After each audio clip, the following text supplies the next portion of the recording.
Good morning, everyone. Welcome to Women on the Move, where we talk about authors, their careers, and their latest books. I am Marjorie Schuster, coordinator of literary events here at the Temple Emanu-El Streicker Center. As always, many thanks to the Samuel I. Newhouse Foundation for their support of this series. Today's author really needs no introduction. Geraldine Brooks is a favorite of so many and the Pulitzer Prize-winning author of many of my favorites, including March, Year of Wonders, Caleb's Crossing. And today we're talking about one of my favorite new books, Horse. In conversation with her will be Jordana Horn, podcaster and journalist. As always, please type your questions in the chat feature of Zoom, and we'll try to get to just as many as we can. It is now my great pleasure to welcome Geraldine Brooks and Jordana Horn.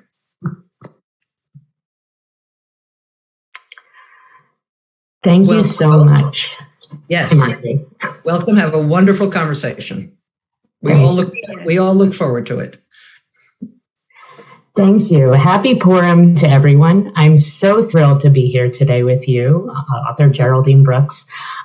You're known for your dynamic and dramatic novels, each of which is a deep dive into a different time and place in our world.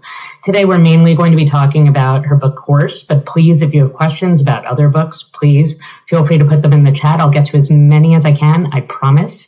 Horse is about so much. I'm going to do it a disservice, but I'm going to try to do a little synopsis. Before we jump into Yes, go, please. Happy Purim. Because it is Purim, I just wanted to do a little show and tell. Oh, fun. I brought my family's Megillah.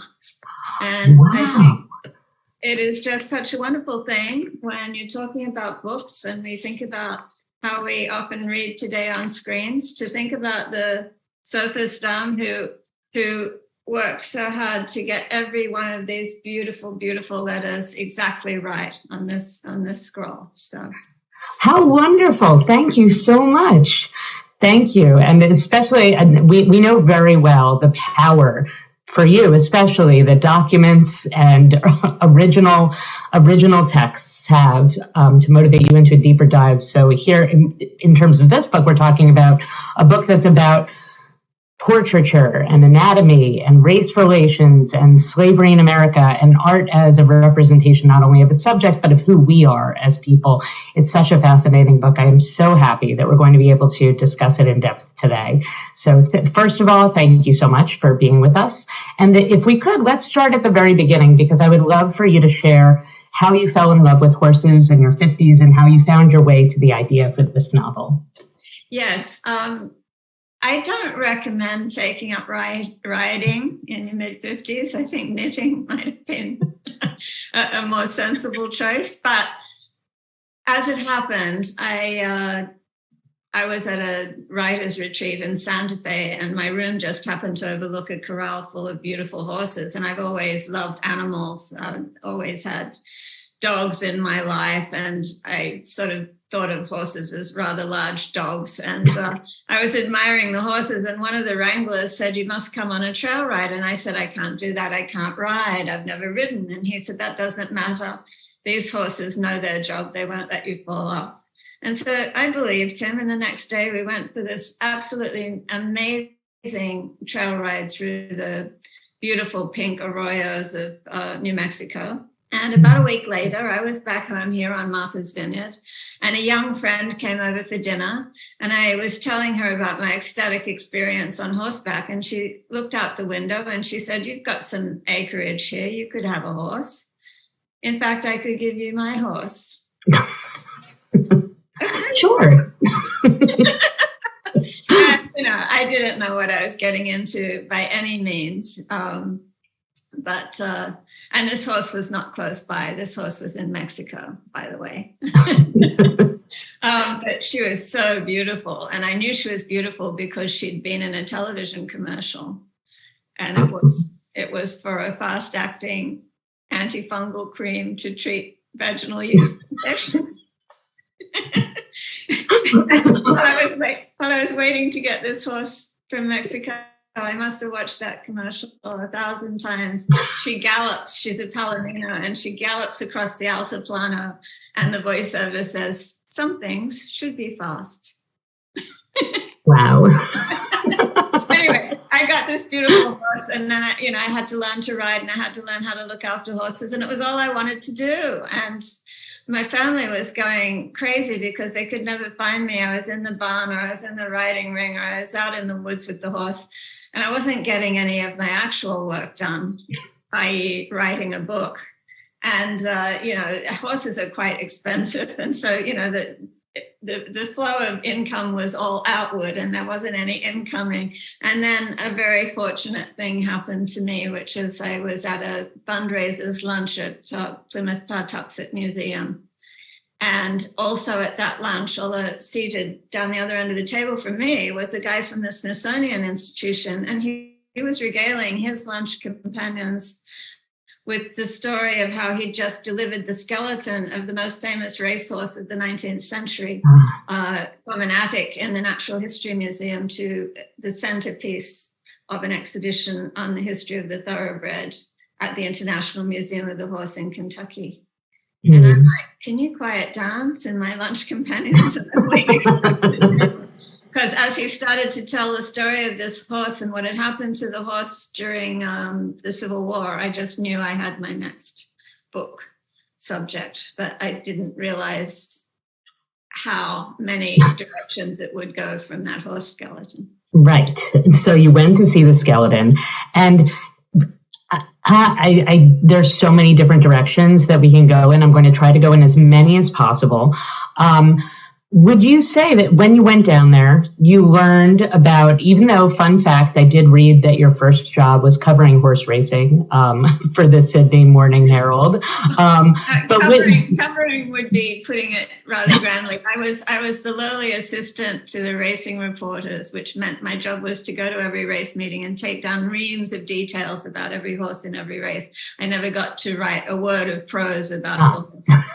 Well, you did make up for it. So you did do this deep dive, and I wanted you to talk a little bit about how horse racing was, and unbeknownst to me, and I'm sure many other readers before reading this book, that it was really on the level of the Super Bowl in the mid 1800s, on both in the North and the South. Even more, I think. It's like the Super Bowl if we all had helmet and pads in our closet, because people not only followed the big match races between the greatest thoroughbreds of the era, they all had their own horses. And some of them were racing them in the main streets, which is how we got the American quarter mile race. It was still a very agrarian society, and people were very invested in their horses. And it was a national passion. There were 3 newspapers devoted entirely to covering the track and the most famous horses of the day. So when it came time to research my horse, Lexington, it was very fortunate because as far as the horse was concerned, every hoofbeat that horse had taken was covered in 3 newspapers. So I could find out everything about the horse. The people around him, not so much. Right. Starting with the horse, can you talk about what interested you in the skeleton and your deep dive into horse physiology? So, I love science. I'm a bit of a science nerd, and this gave me an excuse to look into what the scientists in the Smithsonian do when they prepare bones for study. What are they looking for? What can these bones tell us? And how do they prepare them? So I went to the Smithsonian has the most fantastic scientific research institute out in the Maryland suburbs. I mean, most of us have had the pleasure of going to the great museums on the Mall, but that is not even the tip of the iceberg. That's the tip of the iceberg. There are acres of labs and storage pods and research centers out in Maryland, where 98% of the Smithsonian's collection is housed. And it is the most fantastic place because people are going by in this huge corridor that's called the street that links all this together. And there'll be a triceratops head going one way, and 14th century Japanese artwork going the other way. And it's just a terrific place. So I went out there to learn about that. So I knew that the book would have these two strands, a contemporary strand around the science at the Smithsonian, and then the actual story of the racehorse of the 1850s and his brilliant career and all the drama that was around the horse during the Civil War. So I had those two strands, but while I was at the Smithsonian, I found there was a third strand, which was to do with the art, because the horse had been painted a number of times during his life. And the painting led me to, very unexpectedly, right into the circle of Jackson Pollock and the abstract expressionists in New York in the immediate post-World War II period. And that is mind-blowing. And not only that, but starting even from before that, you found your way to the story of the portraiture artist Thomas Scott, whose work was being rediscovered because of circumstances very similar to what you describe as happened to your modern character, Theo, in the novel. Can you talk about how this was actually discovered? Mark Twain had a wonderful quote, which I've used at the beginning of my afterword to the novel. And Mark Twain said, fiction is obliged to stick to possibilities, truth isn't.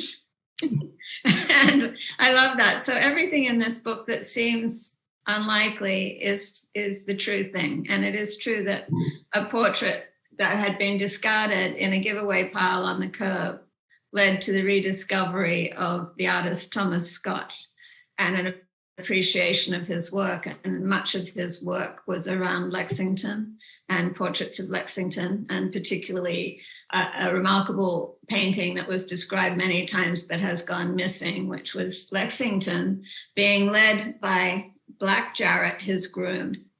And Scott was a protege of a more famous artist named Troy, who often painted the great racehorses of the 19th century with their Black trainers, jockeys, and grooms. And it became apparent to me that this industry that was such a national obsession was in large measure built on the plundered labor of enslaved, highly skilled Black horsemen. So there was this actual person, Black Jarrett, yes. and so did you have to you had to fill in. That's all that we had in terms of. We don't have a lot, I know that he existed because he's in the records of the horse farm, and there is this portrait, although I haven't seen it. And then there's a photograph that may be him of a Black groom with Lexington. It's the only photograph of Lexington that was taken after the Civil War, just when photography was in its infancy. And then there are references in letters to the darky is taking Lexington from Natchez to New Orleans, and I'm assuming that was Jarrett. There's so much that you're covering. Just even just in these few questions, we've alluded to subjects and people that could have been books in and of themselves. So how did you decide the scope of what you were going to cover and where you were going to go deeper and where you were going to take it a little bit far and then maybe pull back? So I'd love to hear more about your process. Yeah, no, it's a bit of a mystery, really. You start, there's a story that intrigues you and you start to tell it, and then you're not sure where it's going to go. But in the case of Lexington, the horse himself was remarkable in so many ways. And as a horse person, it was wonderful to discover the records of his character and his courage and his extraordinary competitive spirit. But the people around him are so lucky in that regard, because he has three main owners in his lifetime, and they are extraordinary characters, and they're connected to even more extraordinary characters. And I'll just mention one character in the novel is Cassius Clay, and we hear the name Cassius Clay, and we of course think of Muhammad Ali, the great boxer. But Muhammad Ali was named Cassius Clay after this man who was not an abolitionist, but an emancipationist. He fought for the legal emancipation of the slaves, and he was from the biggest slaveholding family in Kentucky. So that didn't go over very well, and he had to fight off 3 assassination attempts, which he did. One time he was shot in the chest, but he managed to get the better of his would-be assassin just with his Bowie knife that he happened to have handy. So he's an extraordinary character, and he is married to the woman who's the daughter of the doctor who was Lexington's first owner, and also, by the way, delivered Mary Todd Lincoln because he was an obstetrician. It's simply amazing. And prior to embarking on your career as a novelist, you were a journalist, and I felt that was very evident in terms of all of your work, really. But can you talk a little bit within the context of Horse of the impact that you feel having been a journalist has had on the writing of this book? I think, I was a journalist for a decade and a half, and 10 years of that as a foreign correspondent for the Wall Street Journal. And I think, I'm still living off the fat of those experiences, because when you are a foreign correspondent, particularly in the regions where I worked, which was often the Middle East or certain countries in Africa and then the Balkans during the war, you see a lot of extremes of human experience and behavior. And you see people change in the most unlikely ways. And that's given me a lot of freedom as a novelist, because having seen people who changed a lot, I feel more free perhaps to allow my characters to grow and change in the course of a novel. But I think the main gift of being a journalist is this incredible curiosity that you have. And when you are a journalist, you have this license to jump into people's lives and ask them all kinds of questions about what they do. And I find that I still do that as a novelist. So that was wonderful to learn about art restoration and talk to art historians about the portrayal of Black subjects in antebellum art, and to hang out with scientists who were preparing bones in the lab at the Smithsonian. And then, call up random equine vets to run theories by them. And I ended up in the necro lab at the Woods Hole Marine Biological Laboratory talking to a veterinary scientist there. And while we were talking, he was working on the bones of a whale from the 17th century that had just been unearthed on a beach. So fascinating stuff. It gives you an excuse to be up in people's business. I would say that I kept on being surprised with every page and with every plot turn.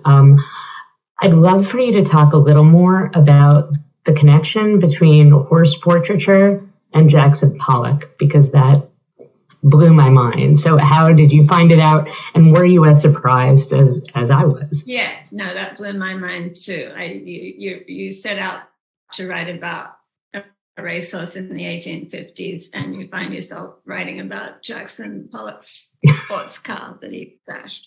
And the connective tissue there is a remarkable woman called Martha Jackson, who was a radical gallerist in New York, who had an eye for the edgiest contemporary art, and she was an early supporter of Pollock and de Kooning. And she, I think, gave Bridget Riley her first exhibition and coined the term op art. So she was a very significant figure of the day. And when I was at the Smithsonian, one of the art curators said, we have a portrait of the horse that you're interested in. Would you like to see it? And I said, of course. And it was in the study center. It wasn't on public display. and it was by Thomas Scott, and it's a beautiful portrait of Lexington.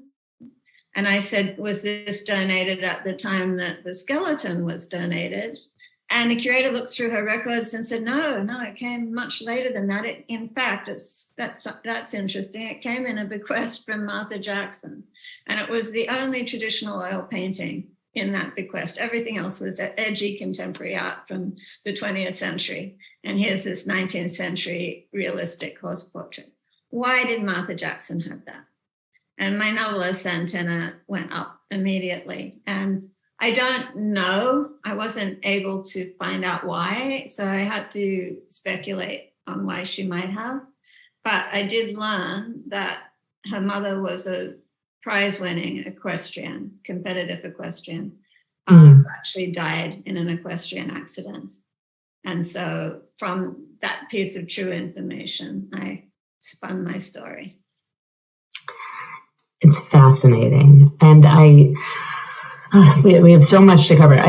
Horse it's a book, it's very much about the inherent injustices of American history. And I'm talking about not only the past, but also the present.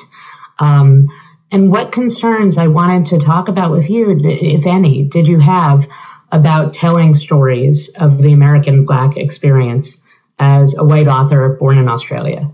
Yeah, no, I mean, tremendous concerns. I'm extremely aware of the discourse around appropriation and who has the right to tell story.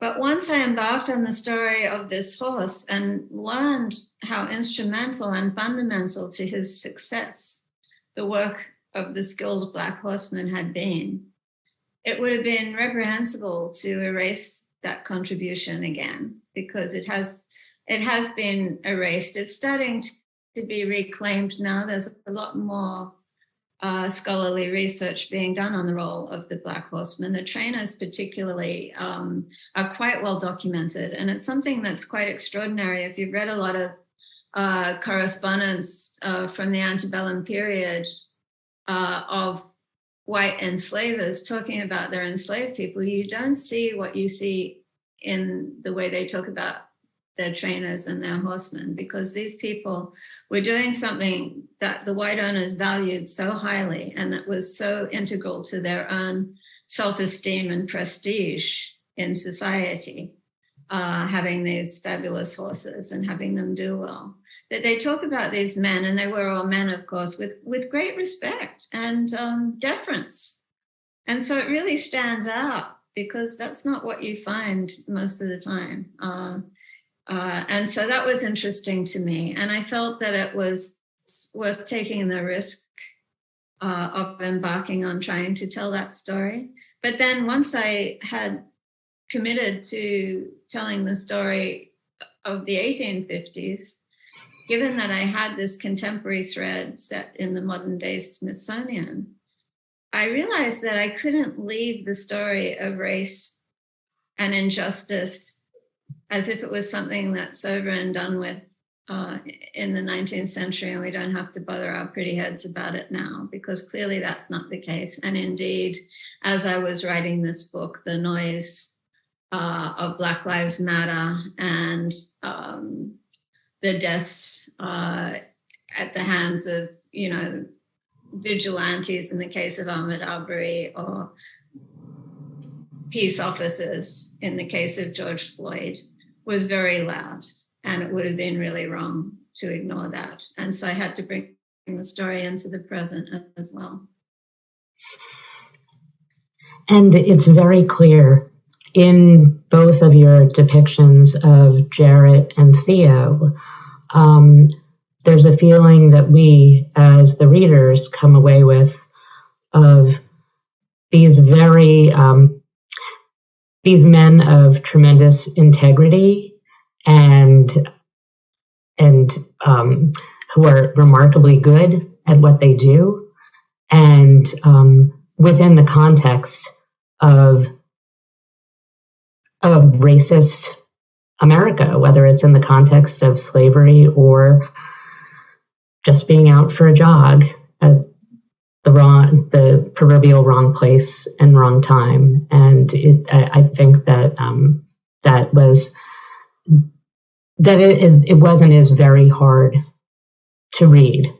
And I wanted to hear more about your experience of writing. Did you ever debate? I'm reluctant to give any spoilers for people who have come here just wanting to have a conversation.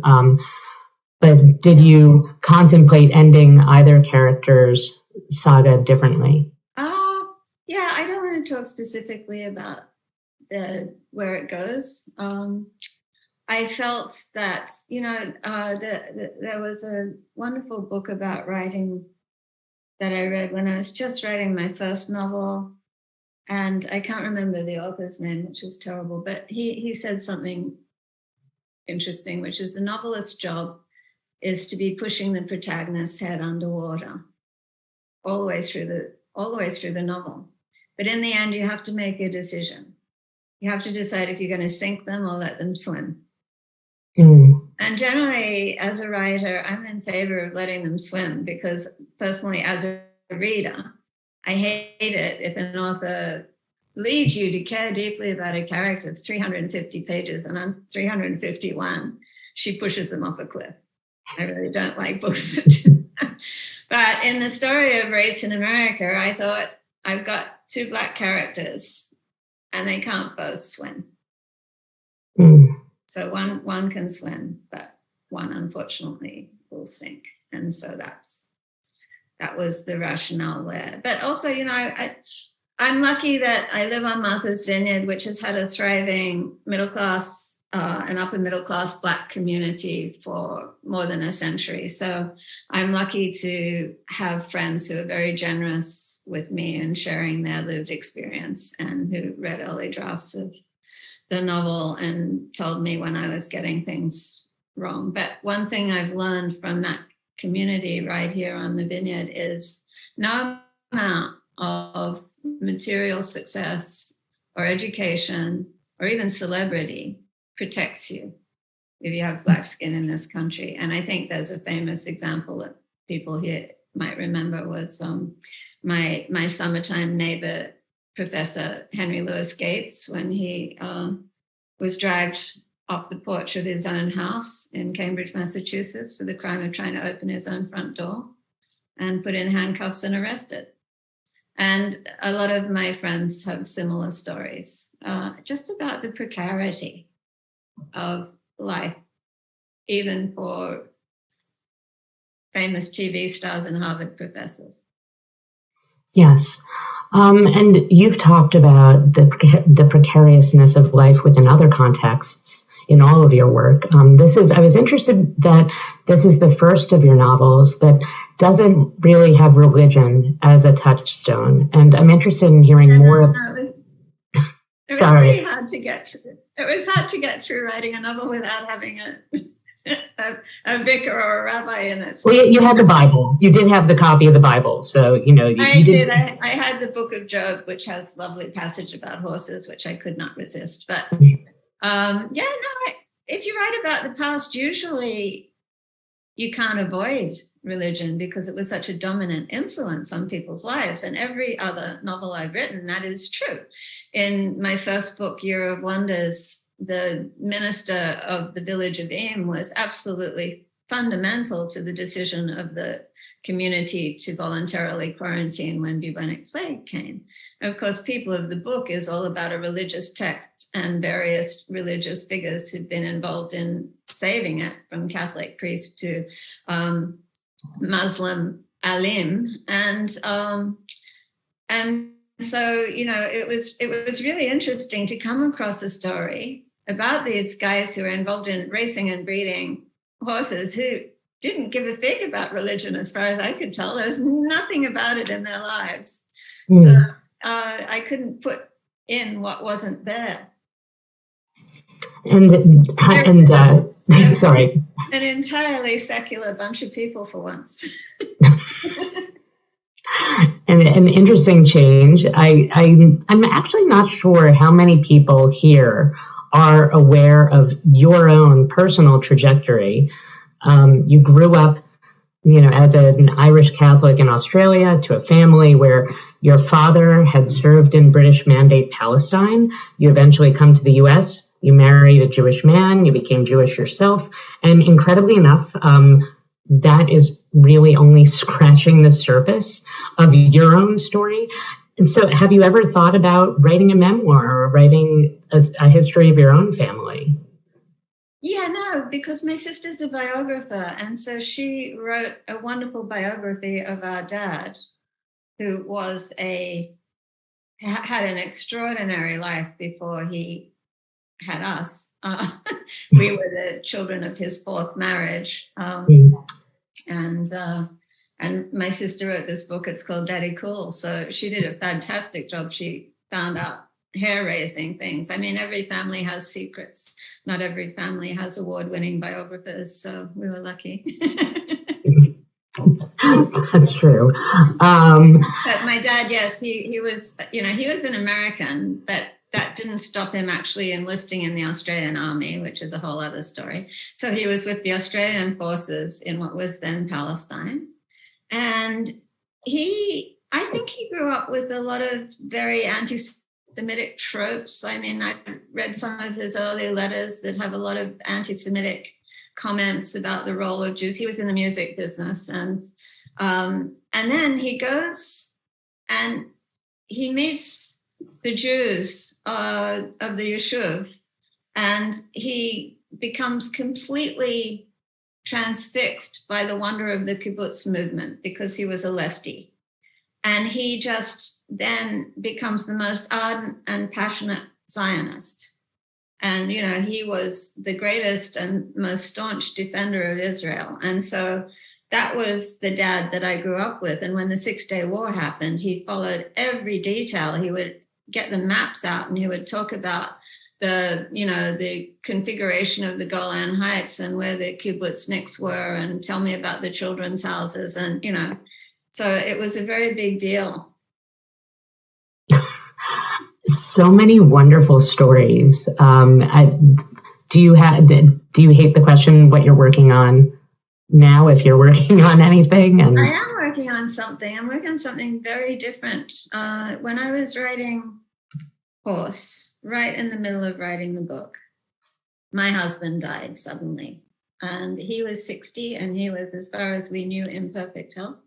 And that was Tony Horwitz, who is a great writer and historian. And he loved this book, Horse. Unlike my book, Secret Chord, about King David, which he had very little time for because he believes anything that happened any earlier than the 17th century is not worth your attention.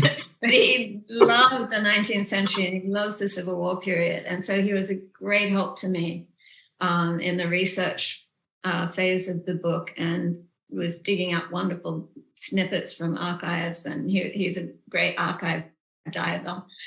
And then he goes off on book tour for his book, Spying on the South, which traces the journey of Frederick Law Olmsted when before he was a landscape architect, he was a reporter for the New York Times, and he was sent south to see if there was any hope for the divisions that were pulling the country apart before the Civil War. And Tony retraces his steps in another period of national fracture. And he was off on tour for that book, and he died of a heart attack in Washington, D.C.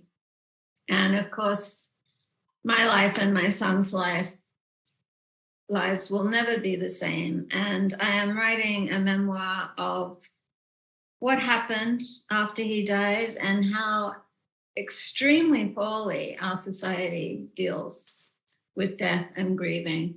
And so it's sort of a memoir about our marriage and about the grief of loss, and perhaps a little bit of a rant about how we could possibly do better for people in that time. I'm so sorry for your loss. I have to say that I'm reading Spying on the South right now, and it is a fascinating read, so I recommend it to anyone, especially people who have become newly interested in either the antebellum South or the polarized state of a country that is in a state of flux, which many people may find extremely relevant. Frederick Olmsted is such an interesting character himself. And sure. It was a great subject for Tony, because I think Fred and Tony had a lot in common, and particularly in their approach to reporting, because neither of them liked to talk to big shots and experts. They liked to see what was happening in regular people's lives. And so that's why I think it's such a great book, because it's the regular people of the 1850s and the regular people of today, and people that we don't often hear from as well. Yes. I think that if I don't start asking audience questions, I'm not really sure how they'll come after me, but I think it will happen. So I'm going to. A few people have asked about your process and about how much time you focus on research before writing, how you keep the themes straight and then you integrate the themes, and do you complete your research before writing, or is it done concurrently? Yeah, no, that's the easiest question to answer. It's done concurrently. It's like this, because I think it's really important that the story drives the train. The research shouldn't drive the story. The story should tell you what you need to know, and then you go and find it out.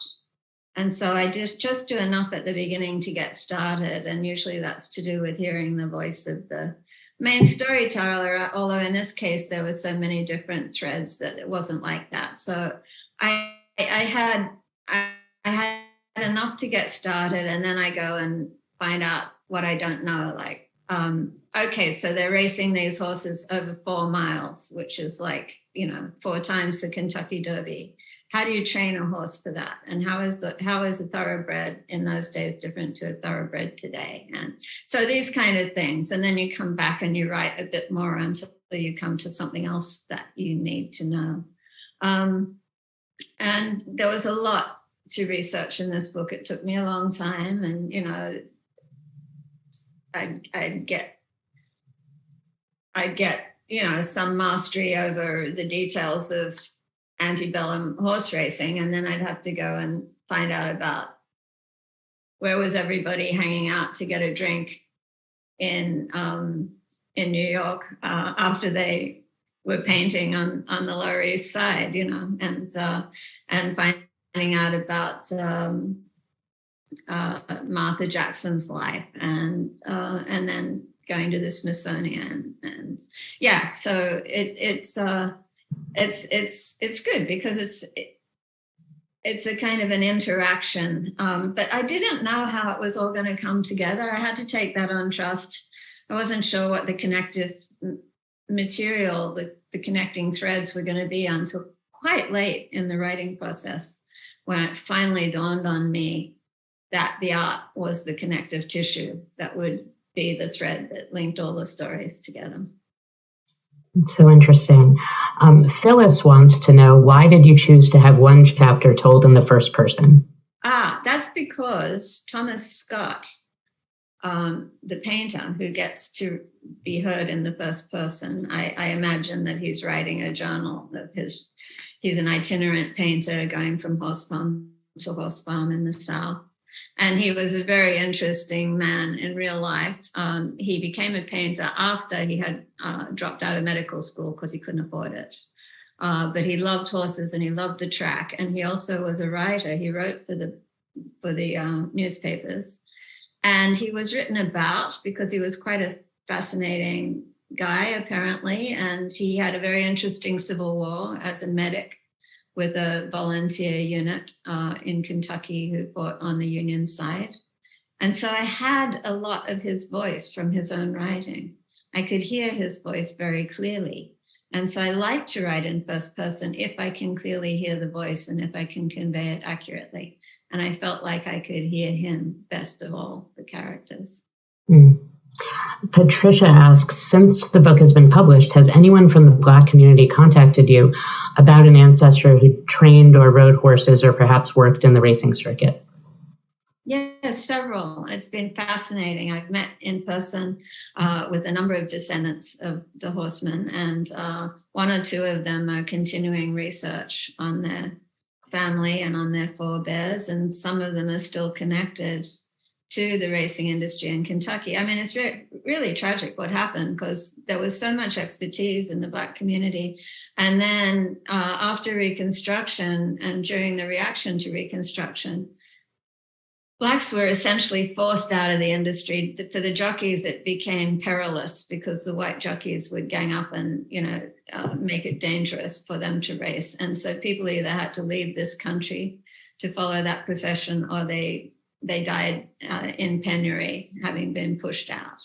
And the people who had very high positions as trainers found themselves relegated to just being, stable hands. So it wasn't until quite recent years that there's been a resurgence of black horsemen. But now, of course, racing itself is so problematic. And I think, everybody needs to be concerned about the animal welfare issues regarding the treatment of horses in American racing. I think we're doing a terrible job. There's something like 20 horses every week die on the track, and that is unacceptable. We do think we allow things here, practices and drugs that are not allowed in any other civilized country, like Lasix, which is very deleterious to horses' well-being. So I think the industry has to take a hard look, and it may even be too late.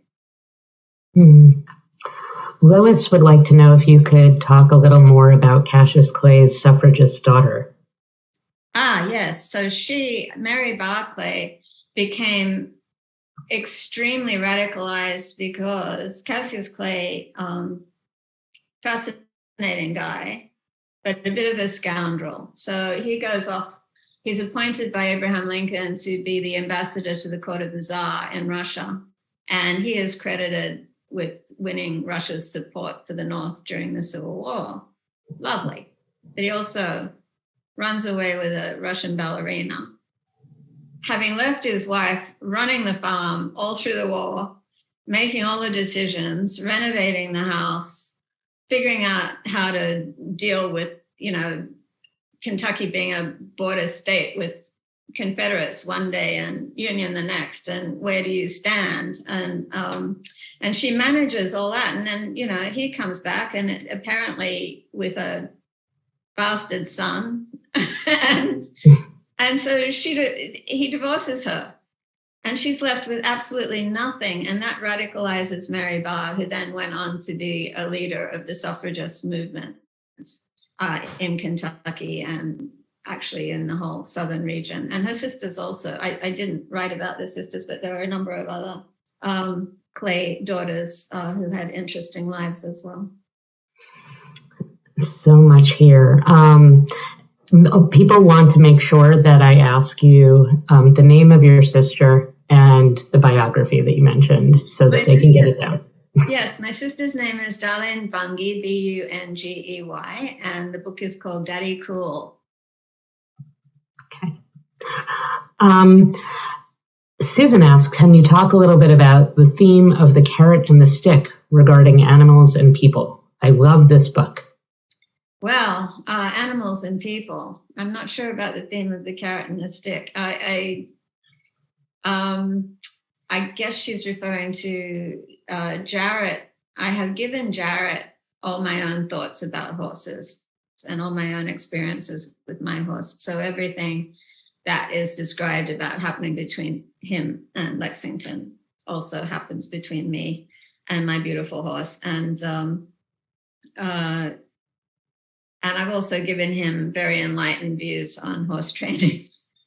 But, I think that it is plausible because he would have known how badly Lexington's sire, the great racehorse Boston, had been treated, and how that had made Boston really difficult to handle and incredibly ornery, a very dangerous horse who only was kept alive because he was such a fast and such an extraordinary competitor. But he was terribly mistreated, and that made him an embittered and sour horse. And I think that anybody with half a brain would have seen that wasn't the way to go. So I've allowed Jarrett to know a lot better about how to deal with training a racehorse. But it's interesting with horses, because having been a dog person all my life, it's so much easier for dogs and humans to have a bond because we're both predator species. So we're both looking out at the world straight ahead. And horses, of course, are prey. Their eyes are to the side because they have to see what's coming to eat them. And so if you can make that leap across the species and form a bond of trust and affection with a horse, it takes a lot of patience and a lot of understanding, but it's so worthwhile when it happens. Sharon wants to ask you a question about language. For example, how did you learn the patois of the United States enslaved population? To what extent is that research? Yeah, that's a tricky one there. You want to be very careful with that because the sources that we have aren't reliable sources. There are things like white writers trying to capture the nuances of Black speech, but often there's a lot of, it's almost like minstrelsy to it, and you want to avoid that. So what I did, it's not perfect, but it was the best I could do, was I listened to a lot of the recordings in the Library of Congress that were taken during the Relief and Works project, which were interviews with formerly enslaved people. And I tried to pick up on the nuances of speech in those recordings as much as I could. And then, in the case of your character, as your character's life circumstances change and your character has more experiences and interacts with a wider range of people, the cadence of their speech is going to change. So you'll notice that Jarrett's diction changes a lot from the beginning of the book to the end of the book. Yes. So many people have said that this book reads like a movie. So they want to know if there's talk of horse making it to the big screen. Well, from your mouth to God's ear. It has been optioned to a wonderful producer at Sony Pictures, and she is a producer who has a great track record. Her most recent adaptation from a novel was Where the Crawdads Sing, and I thought that was lovely. And she's also done favorites of mine like The Devil Wore Prada and The Life of Pi. So I think it's in very good hands, and we'll keep our fingers crossed. And also, she's a horsewoman. She's got a horse farm in Santa Barbara, so she knows. So she has the street cred that she needs to make the book. Many people also want to know what you are reading lately. I just finished the most wonderful book. It's nonfiction. It's by a fellow Australian called Anna Funder, and it is called Wifedom. And it is an extraordinary study of the wife of George Orwell, who has been written out of history, but she was an extraordinarily significant figure and a huge influence on his work, and a hero during the Spanish Civil War, and all of this has been erased. And so this book is not only an incredible sort of restoration of the life of Eileen, it is also Anna Funder's musings on the ongoing struggle of the wife to assert herself as an artist and as a person. Judy wants to know if you can talk about how you know when a story needs to wrap up, and how you know how long to weave your tale. I don't. That's the trouble. And it's never finished. It's just grabbed in the end. It's grabbed from your pleading hands by your publisher, who says you have to stop. It reminds me of when I was in the newsroom when I was a young reporter and I was writing a very grueling story about a mine disaster. And, I was really pouring my heart and soul into this thing. And my editor comes up behind me and yells, "Give me the copy." And I said, "I can't figure out how to end it." And he says, "End it? I'll end it." And he leans over. And we had a manual typewriter in those days, and he goes, "E-N-D," and he goes. It still feels like that as you come to the closing minutes of your publisher's patience, and they say, "Got to have it now." Would you say that's your biggest challenge in writing, is knowing when to stop? No, my biggest challenge is killing off characters that I love. I always leave that to last. If you know it has to happen, like in Year of Wonders, there are a lot of people who had to die because it was the plague after all. But I would keep putting off writing the death scenes. Hardest. Well, that's a good segue into Jerry asks, she says, I cried at parts of this book. Do you cry when you're writing the emotional parts of the story? No.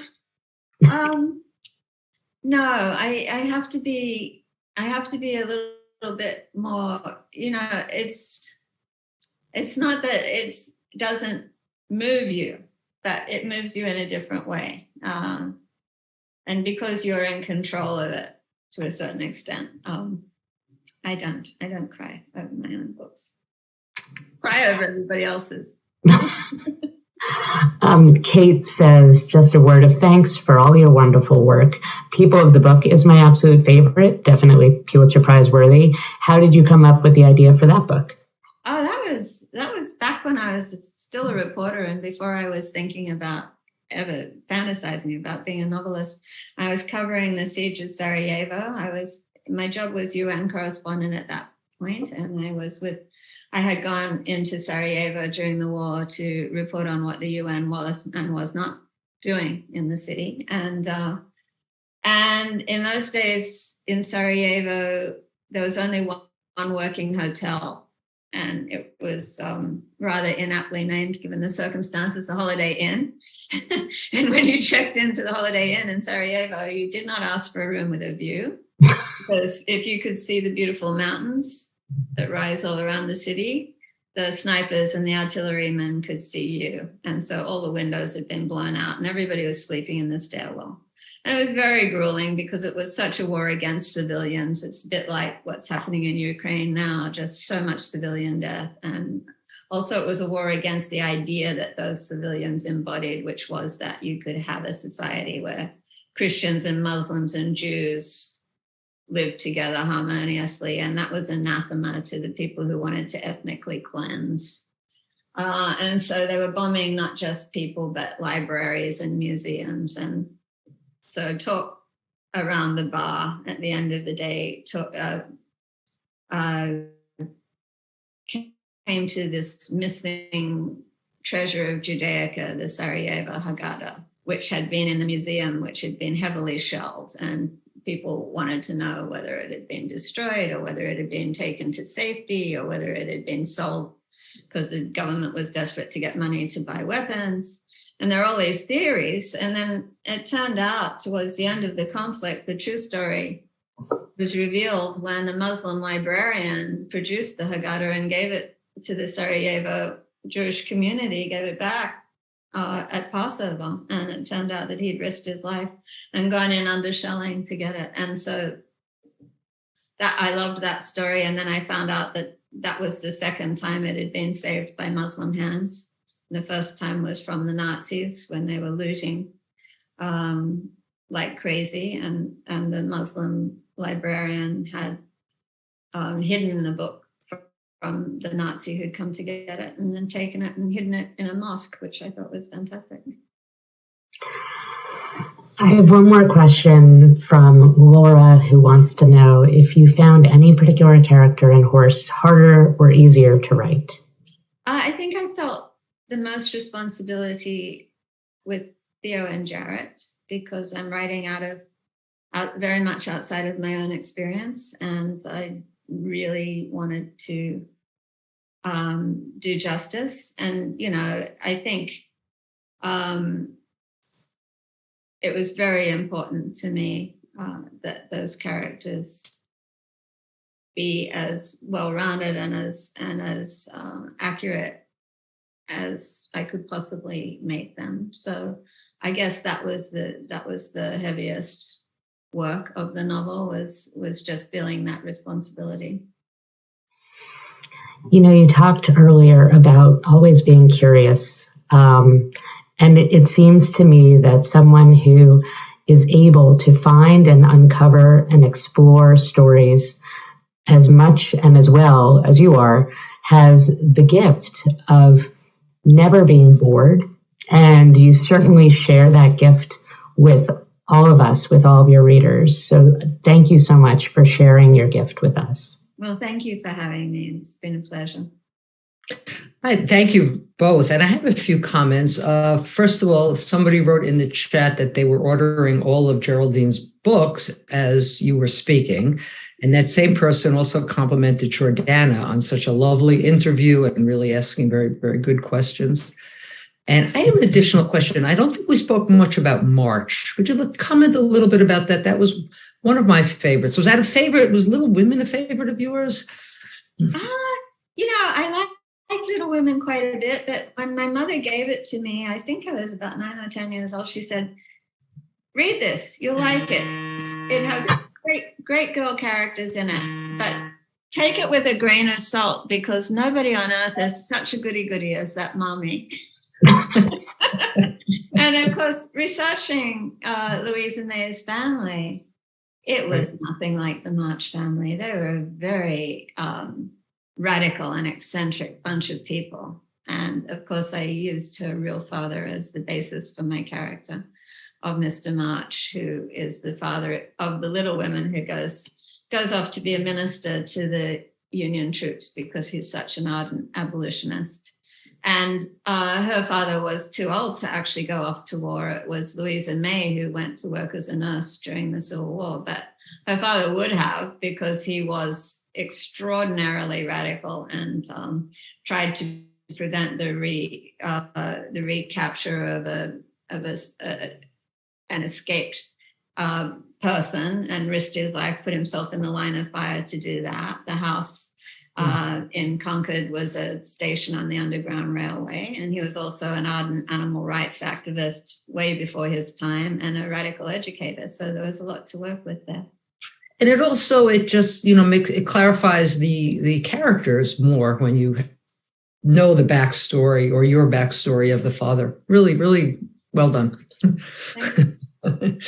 Well, I'd like to thank everybody for watching. And of course, I'd like to thank Geraldine for speaking with us. And it was just wonderful. Jordana, thank you very much. And I hope we have everybody back next week. We have Jennifer Rosner with us with her latest book. And we hope to see you all next week. Thank you very much. Thank you. Thank you. Bye-bye. Thank you. So lovely to meet you. Recording stopped.